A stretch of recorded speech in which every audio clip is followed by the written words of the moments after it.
A simple black woman was humiliated at a will reading until they found out she inherited everything. Margaret Owens had never thought herself particularly special. She was a quiet, humble woman who worked long hours at the local diner in the small town of Ashford. She wore second-hand clothes, walked to work every day, and lived in a modest one-bedroom apartment above a laundromat. To the townspeople, she was invisible, just another face they passed by without a second thought. But what they didn't know was that Margaret had a secret connection to one of the wealthiest families in Ashford, the Langstons. The Langston estate was the kind people whispered about: acres of land, horses, antique cars, paintings worth millions. Old Mr. Harold Langston, the patriarch, had built an empire from nothing, and his descendants had done everything they could to preserve and expand it. They were powerful, prideful, and, most of all, arrogant. Margaret had been Mr. Langston's personal caregiver during the last years of his life. When everyone else, including his own family, had abandoned him to chase their own fortunes, Margaret stayed. She read to him, cooked his meals, cleaned his home, listened to his stories, and treated him like a human being, not like a burden. When Harold Langston died at the age of 92, the town buzzed with gossip. Everyone expected a fierce battle over the inheritance. His children, grandchildren, and even distant cousins gathered like vultures, ready to carve up the remains of his empire. Margaret received an invitation to the will reading as well, though she assumed it was a mistake. After all, she was just the help, wasn't she? Still, out of respect for Mr. Langston, she decided to attend. The day of the reading, Margaret walked into the Grand Langston Hall, her modest dress and simple shoes making her stick out like a sore thumb among the crowd of designer suits and expensive jewelry. Whispers rippled through the room as she entered. What is she doing here? Probably hoping for a few $100s out of pity. It's almost cute. Margaret heard every word but said nothing. She quietly found a seat in the back and folded her hands in her lap, waiting. The Langston family's lawyer, Mr. Charles Whitmore, a stern man in a perfectly tailored suit, entered the room with a thick envelope in his hands. He cleared his throat, looked over the sea of expectant faces, and began reading. At first, it was predictable. Specific heirlooms were left to certain family members. A few trust funds were mentioned. The family nodded and smirked, each believing their slice of the fortune was coming. Then Mr. Whitmore paused. He cleared his throat again, adjusted his glasses, and read from a separate page. To my beloved friend and caregiver, Margaret Owens, who showed me kindness and dignity when others only showed me greed and contempt, I leave everything else. The entirety of the Langston estate, including all properties, accounts, and possessions, are to be transferred solely to her, effective immediately. The room fell into absolute silence. And then chaos. What? This is absurd. She must have manipulated him. She's a nobody. A charity case. We'll contest this. Margaret sat frozen, unable to comprehend what she had just heard. Mr. Whitmore, however, was prepared. He pulled out a series of documents, video recordings, and signed statements, all made months before Mr. Langston's death, proving that the decision was entirely voluntary and legally airtight. No one could contest it. Not successfully. The Langstons, red-faced and fuming, stormed out one by one. Some hurled insults at Margaret on their way out, others sneered or simply shook their heads in disbelief. But Margaret sat still, tears brimming in her eyes, not from greed, not from victory, but from sheer disbelief at the depth of Mr. Langston's gratitude. In the weeks that followed, Margaret became the talk of the town. Reporters came knocking. Former Langston family friends suddenly wanted to cozy up to her. People who had once ignored or belittled her now smiled fake smiles and extended fake hands. But Margaret remained the same simple woman she had always been. She donated large portions of the estate to charities Harold Langston had once admired. She opened scholarships for underprivileged youth. She renovated crumbling parts of Ashford and provided jobs to people who needed them most. And she kept living in her modest apartment above the laundromat, by choice. The Langston mansion, though legally hers, was turned into a museum and community center. Margaret Owens didn't just inherit wealth. She inherited a legacy. And she honored it not by flaunting her fortune, but by using it to uplift the very community that had once looked down on her. In the end, it wasn't just the Langstons who lost. It was every single person who had ever judged a soul by the clothes they wore, the color of their skin, or the simplicity of their life. Because Margaret Owens, the woman they had humiliated and overlooked, had become the heart of Ashford. And no amount of money could ever buy what she had earned: respect, love, and an unshakable legacy. But Margaret's journey had only just begun. Owning the Langston fortune was not without its challenges. Powerful figures, former allies of the Langston family, shady businessmen, and even corrupt local officials, began circling like sharks. They saw Margaret as an easy target, someone they could intimidate, manipulate, or use for their own gain. One night, Margaret received an anonymous letter slid under her door. "You don't belong in that house. You don't belong with that money. Walk away before you get hurt." Margaret's hands trembled as she read the words. Fear prickled at the back of her neck, but deep down, another feeling began to stir: defiance. She had survived a lifetime of being overlooked, underestimated, and humiliated. She wasn't about to be scared into giving up what she had earned. Not now. Margaret decided it was time to fight back. But not with anger or violence. She would use the one thing they couldn't steal from her: her strength, her kindness, and her unwavering spirit. She hired the best lawyers, built alliances with honest people in town, and began investigating those who sought to undermine her. Every hidden crime, every corrupt deal the Langston family had buried over generations, Margaret unearthed it all. And as the dark secrets of Ashford began to unravel, it became clear. Margaret Owens wasn't just the heiress to the Langston fortune. She was about to change the entire future of the town, forever. The days after the threat came were some of the hardest Margaret Owens had ever faced.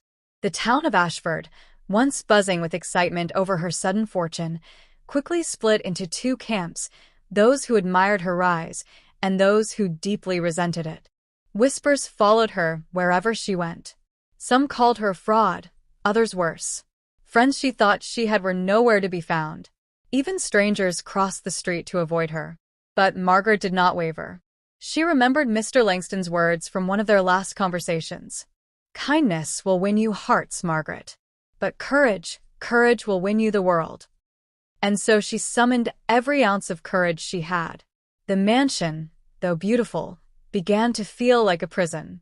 Dark corridors echoed with old memories. Some nights, she swore she heard footsteps outside her door. She tightened security, hired private investigators, and installed cameras, but the feeling of being hunted never left her. Then, one evening, while sorting through Mr. Langston's old study, she found something curious: a small, locked wooden box hidden behind a false panel in the library wall. Its key was nowhere in sight. Margaret sat on the dusty floor, staring at it for what felt like hours, debating whether she should leave the past buried.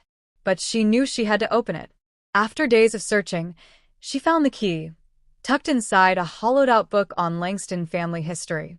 Hands trembling, she unlocked the box. Inside were letters. Dozens of them. Yellowed with age, sealed with wax. Each was addressed to people Margaret had never heard of, except one: her own grandmother. Her heart stopped.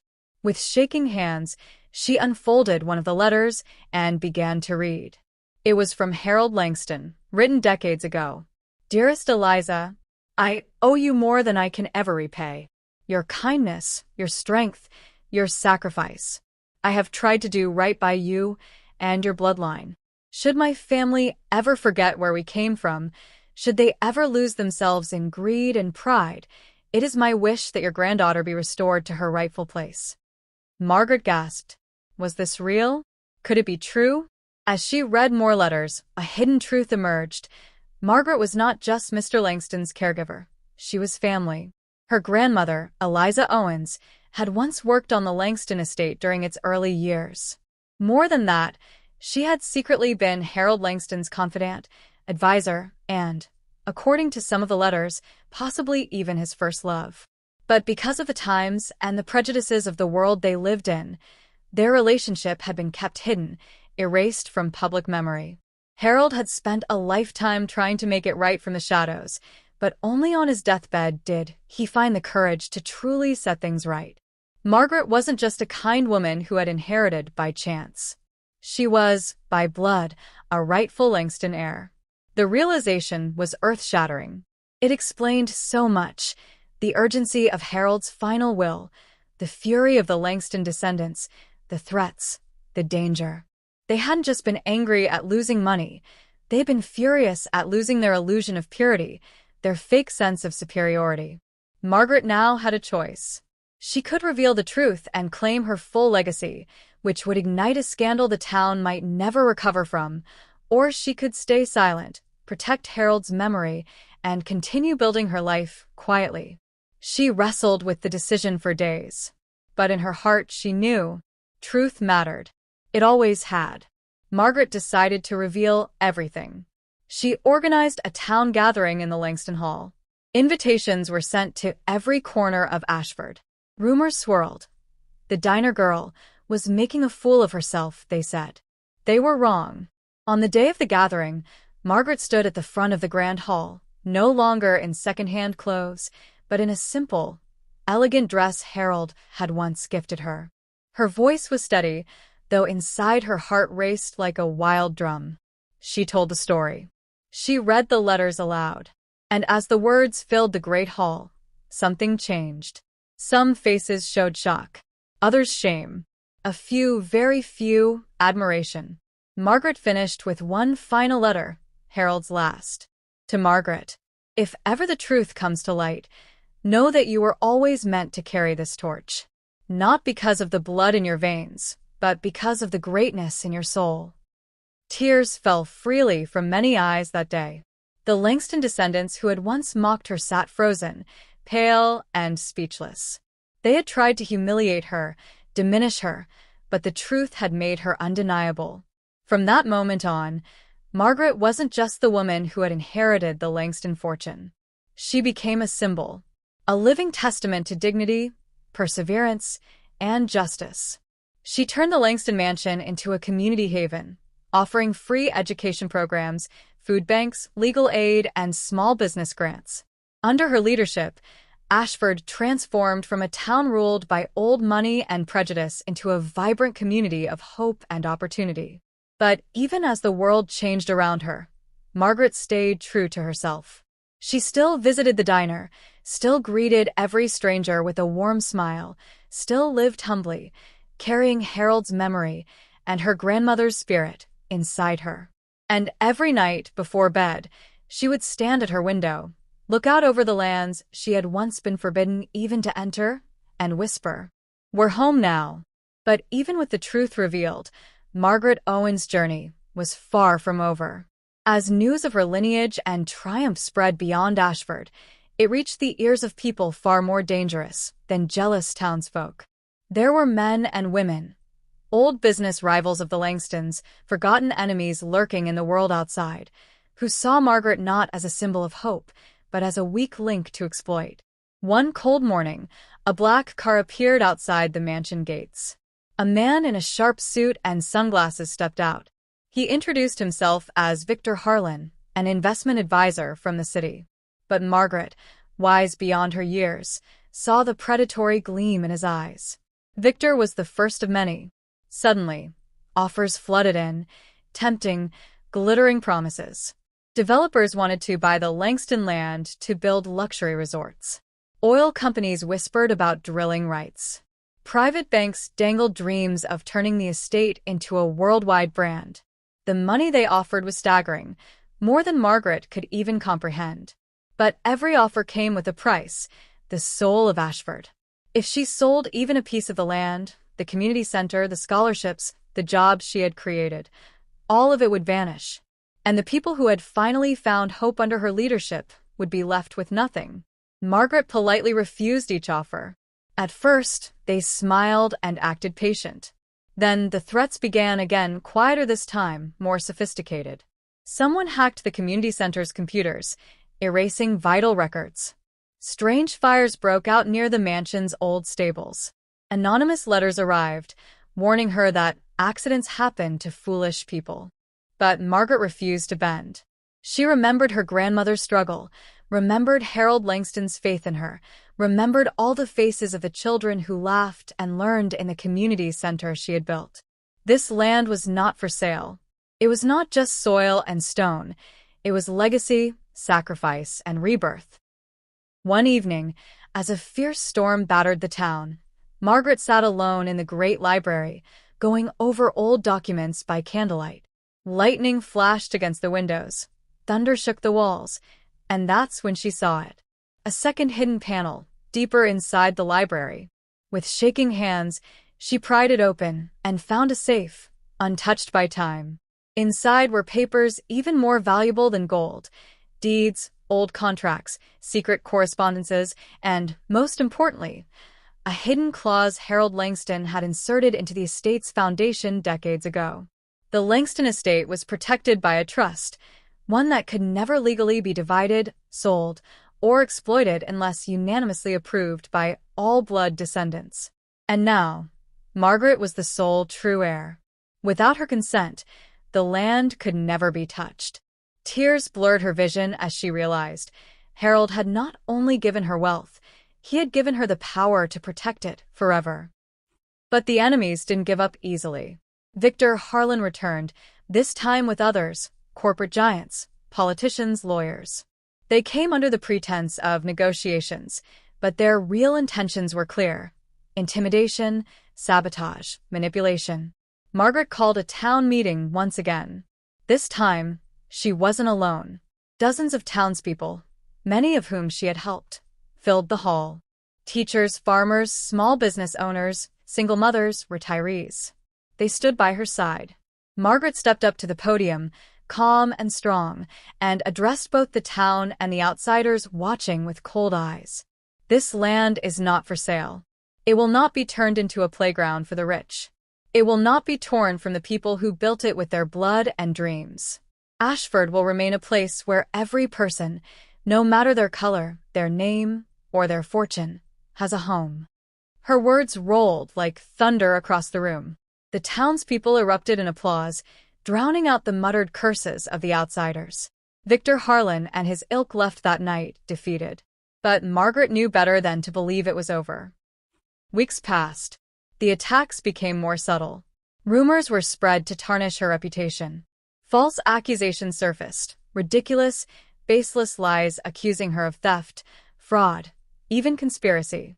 Newspapers in nearby cities painted her as a gold digger who had tricked an old man. For the first time, Margaret felt the crushing loneliness of leadership. Even among her supporters, doubts occasionally flickered. Could she endure? Could she carry the weight of a legacy everyone wanted to steal or destroy?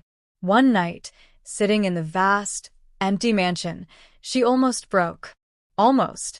Until she found one last letter, hidden inside Harold's favorite armchair. It was written in shaky, final handwriting, just days before his death. Dearest Margaret, you will be tested. They will come for you. But remember, child, steel is made in fire. You are stronger than you know. If you ever feel alone, know that I am with you. Every ancestor who fought for dignity, every soul who is overlooked, they are with you too. You are not just fighting for land. You are fighting for every dream that was ever silenced. Margaret pressed the letter to her heart and cried. Not tears of defeat, but of fierce, unbreakable love. She rose from the chair, straighter and taller than she had ever stood before. And in that moment, Margaret Owens knew. She was no longer just the simple woman from the diner. She was the guardian of a legacy generations in the making. And she would not stop, not until every child in Ashford could walk the streets free, proud, and unafraid. No matter how many storms came, no matter how many enemies rose, no matter how heavy the crown grew upon her head, Margaret Owens would endure. The battle was only beginning. The seasons changed. Ashford blossomed under Margaret Owens' leadership.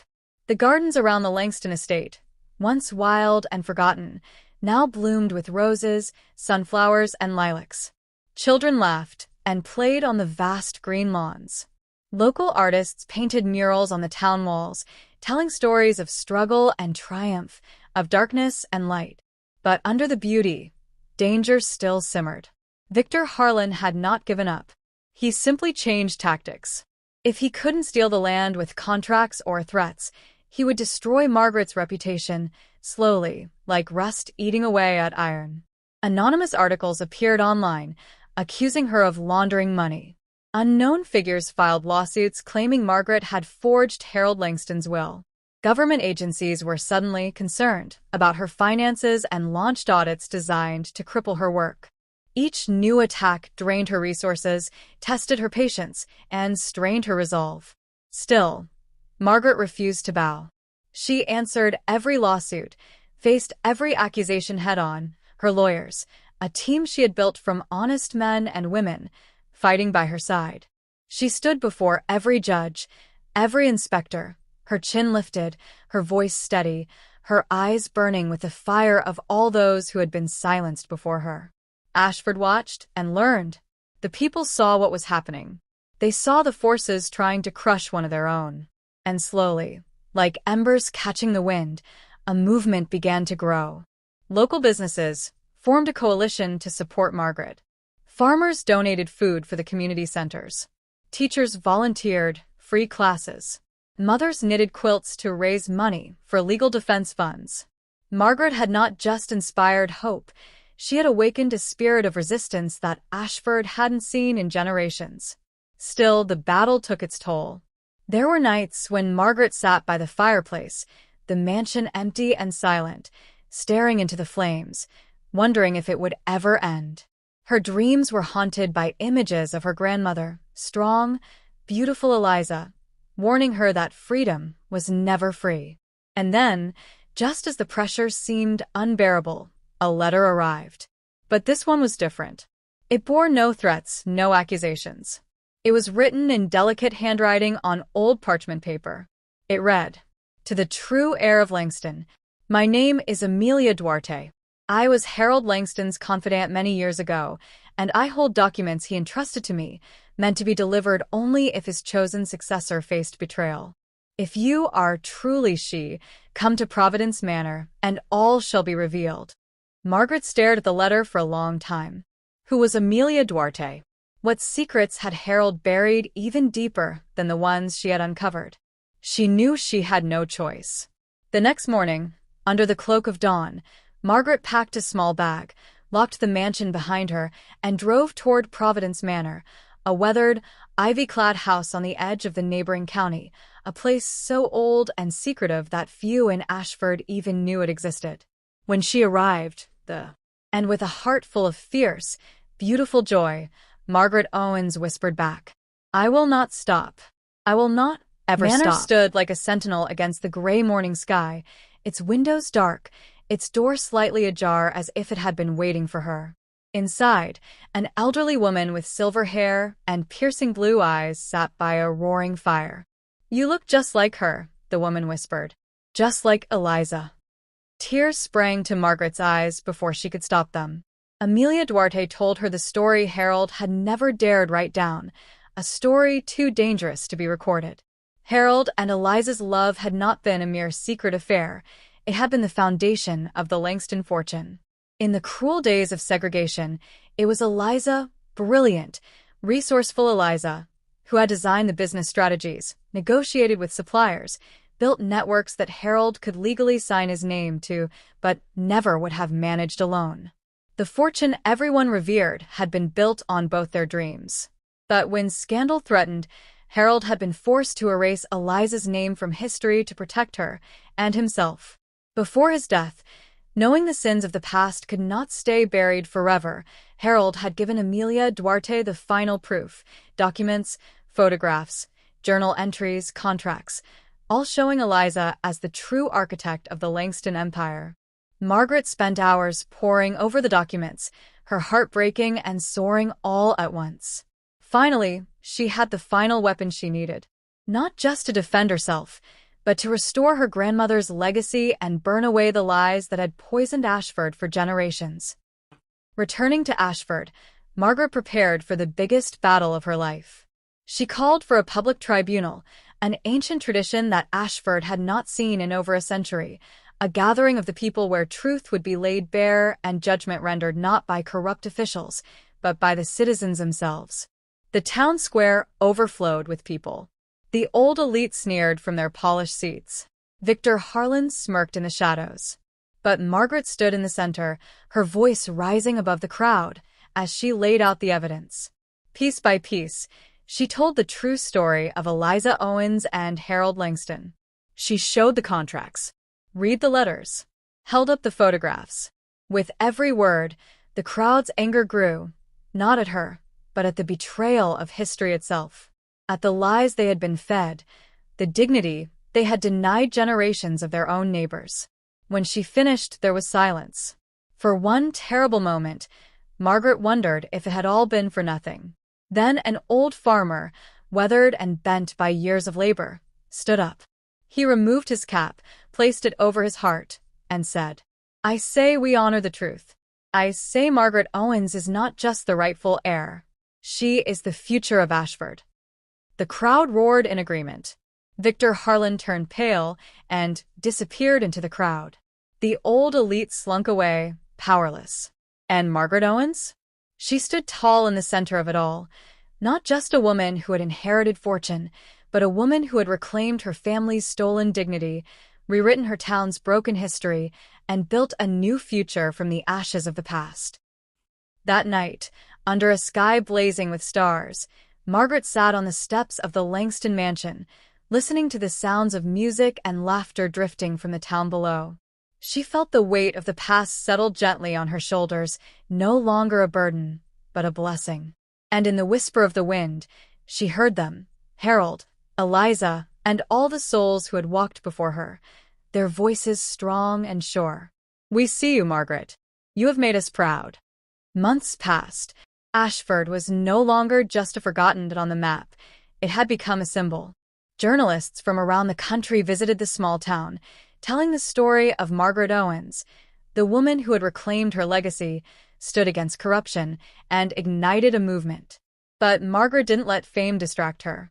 She knew the enemy had only retreated, not disappeared. Shadows still moved in secret places. Men like Victor Harlan still schemed, plotting ways to undo everything she had built.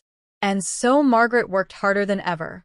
She expanded the community centers, opened free clinics, built scholarships for the poorest children in the region.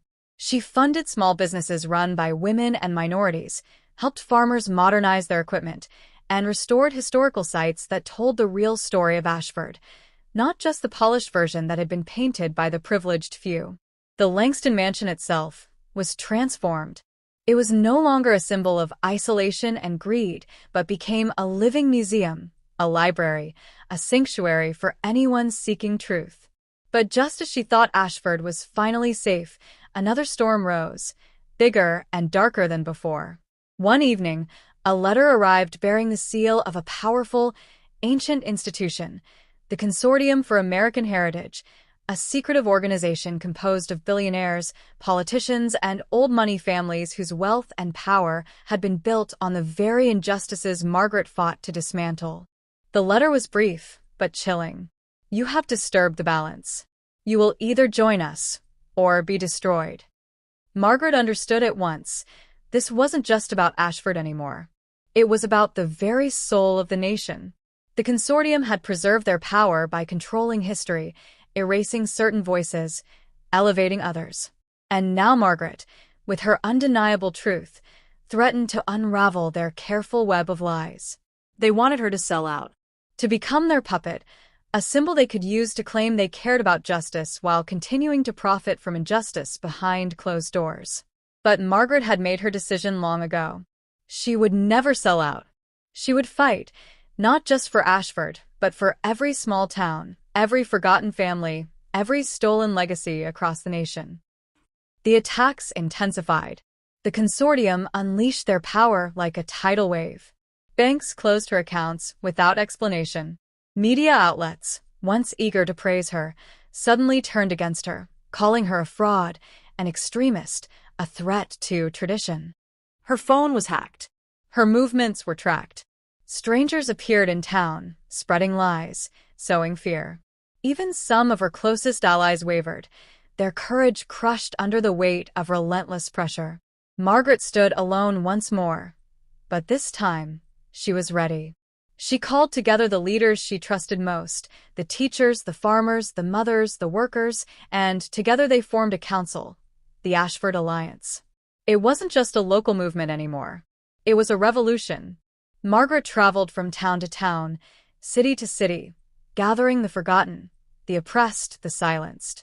She spoke in churches, in abandoned warehouses, on street corners, her voice rising with a fierce power that could not be denied.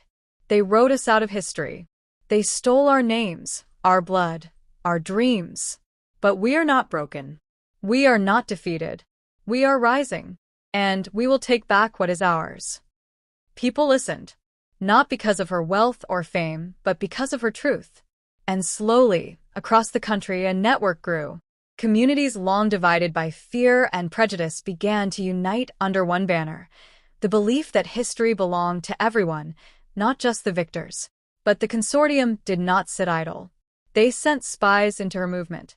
They bribed officials to pass laws designed to crush her. They tried to frame her in scandals, invent crimes she had never committed. And when none of that worked, they turned to something even more dangerous: assassination. Late one night, as Margaret returned to Ashford after a rally, a black SUV followed her along the winding country roads. She noticed it too late.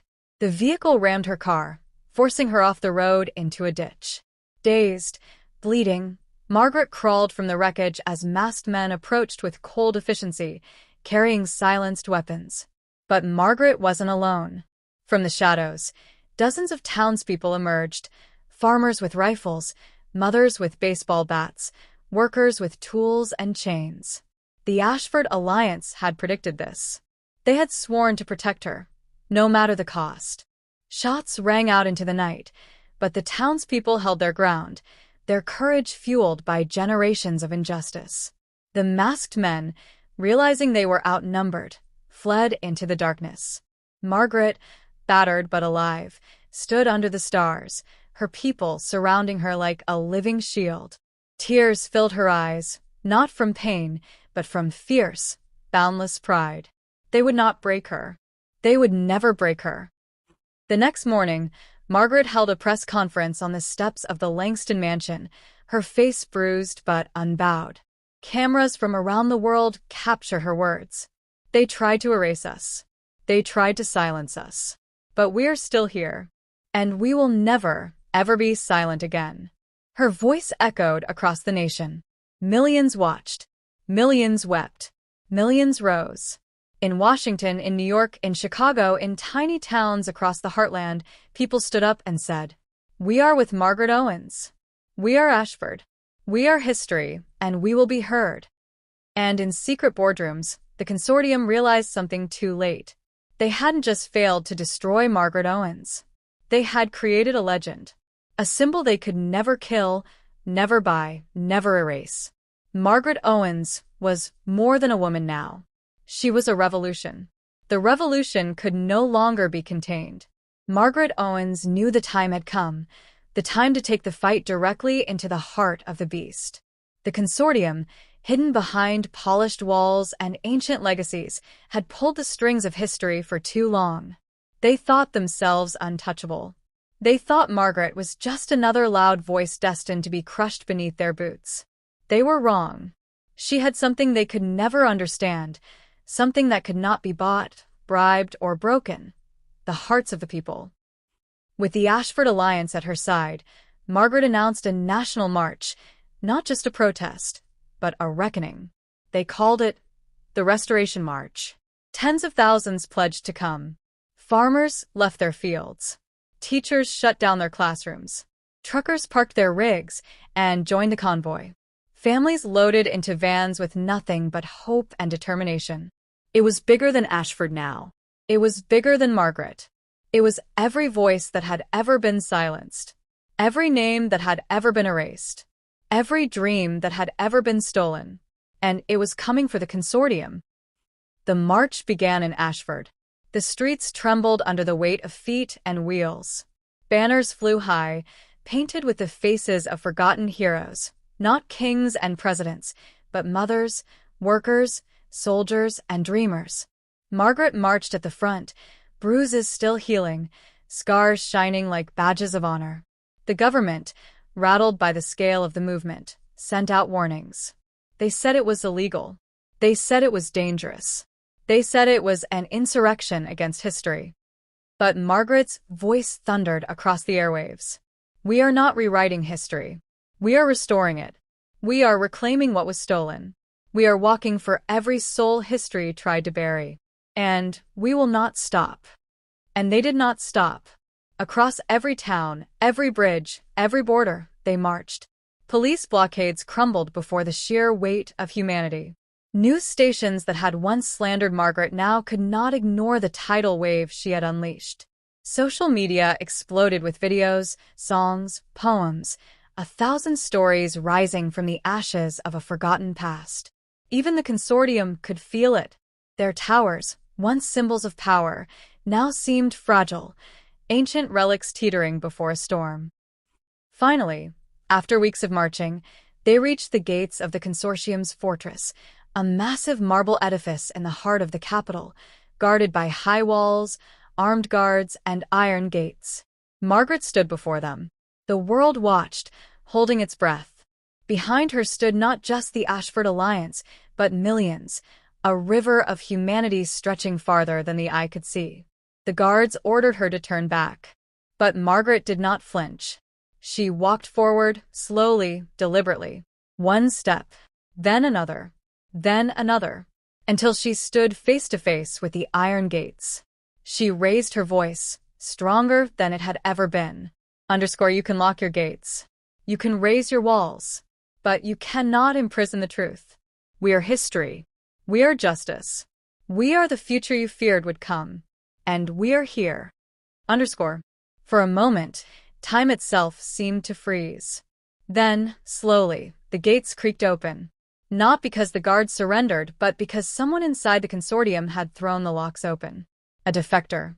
Someone who had finally remembered that loyalty to corruption was a betrayal of the soul. Margaret and the people flooded through. Inside, they uncovered everything. Vaults filled with stolen artifacts. Libraries of erased histories. Documents proving centuries of exploitation, manipulation, and theft. The consortium's leaders, fat with arrogance, tried to deny everything, but it was too late. Margaret's team live-streamed every finding. Every lie burned away under the glare of truth. Court cases followed. Towers fell. Wealth was redistributed. New laws were written by the people for the people. It wasn't easy. The old world didn't die quietly. There were still battles, still betrayals, still scars. But Margaret Owens had lit a fire that could never again be extinguished. Years later, children would sit at the feet of their elders, listening to stories about the woman who marched against empires, who rebuilt history with her own hands. They would visit the Langston Mansion, now a grand museum and university dedicated to unearthing and honoring all lost histories. And in the center of Ashford, there stood a statue, not of a king or a general, but of a simple black woman, standing tall, her hand outstretched to the future. The plaque read, Margaret Owens. She did not inherit wealth. She inherited a dream, and she gave it back to the world. The revolution could no longer be contained. Margaret Owens knew the time had come, the time to take the fight directly into the heart of the beast. The consortium, hidden behind polished walls and ancient legacies, had pulled the strings of history for too long. They thought themselves untouchable. They thought Margaret was just another loud voice destined to be crushed beneath their boots. They were wrong. She had something they could never understand, something that could not be bought, bribed, or broken: the hearts of the people. With the Ashford Alliance at her side, Margaret announced a national march, not just a protest, but a reckoning. They called it the Restoration March. Tens of thousands pledged to come. Farmers left their fields. Teachers shut down their classrooms. Truckers parked their rigs and joined the convoy. Families loaded into vans with nothing but hope and determination. It was bigger than Ashford now. It was bigger than Margaret. It was every voice that had ever been silenced, every name that had ever been erased, every dream that had ever been stolen. And it was coming for the consortium. The march began in Ashford. The streets trembled under the weight of feet and wheels. Banners flew high, painted with the faces of forgotten heroes, not kings and presidents, but mothers, workers, soldiers, and dreamers. Margaret marched at the front, bruises still healing, scars shining like badges of honor. The government, rattled by the scale of the movement, sent out warnings. They said it was illegal. They said it was dangerous. They said it was an insurrection against history. But Margaret's voice thundered across the airwaves. We are not rewriting history. We are restoring it. We are reclaiming what was stolen. We are walking for every soul history tried to bury. And we will not stop. And they did not stop. Across every town, every bridge, every border, they marched. Police blockades crumbled before the sheer weight of humanity. News stations that had once slandered Margaret now could not ignore the tidal wave she had unleashed. Social media exploded with videos, songs, poems, 1,000 stories rising from the ashes of a forgotten past. Even the consortium could feel it. Their towers, once symbols of power, now seemed fragile, ancient relics teetering before a storm. Finally, after weeks of marching, they reached the gates of the consortium's fortress, a massive marble edifice in the heart of the capital, guarded by high walls, armed guards, and iron gates. Margaret stood before them. The world watched, holding its breath. Behind her stood not just the Ashford Alliance, but millions, a river of humanity stretching farther than the eye could see. The guards ordered her to turn back. But Margaret did not flinch. She walked forward, slowly, deliberately. One step, then another, until she stood face to face with the iron gates. She raised her voice, stronger than it had ever been. You can lock your gates. You can raise your walls. But you cannot imprison the truth. We are history. We are justice. We are the future you feared would come. And we are here. For a moment, time itself seemed to freeze. Then, slowly, the gates creaked open. Not because the guards surrendered, but because someone inside the consortium had thrown the locks open. A defector. Someone who had finally remembered that loyalty to corruption was a betrayal of the soul. Margaret and the people flooded through. Inside, they uncovered everything. Vaults filled with stolen artifacts. Libraries of erased histories. Documents proving centuries of exploitation, manipulation, and theft. The consortium's leaders, fat with arrogance, tried to deny everything, but it was too late. Margaret's team live-streamed every finding. Every lie burned away under the glare of truth. Court cases followed. Towers fell. Wealth was redistributed. New laws were written by the people for the people. It wasn't easy. The old world didn't die quietly. There were still battles, still betrayals, still scars. But Margaret Owens had lit a fire that could never again be extinguished. Years later, children would sit at the feet of their elders, listening to stories about the woman who marched against empires, who rebuilt history with her own hands. They would visit the Langston Mansion, now a grand museum and university dedicated to unearthing and honoring all lost histories.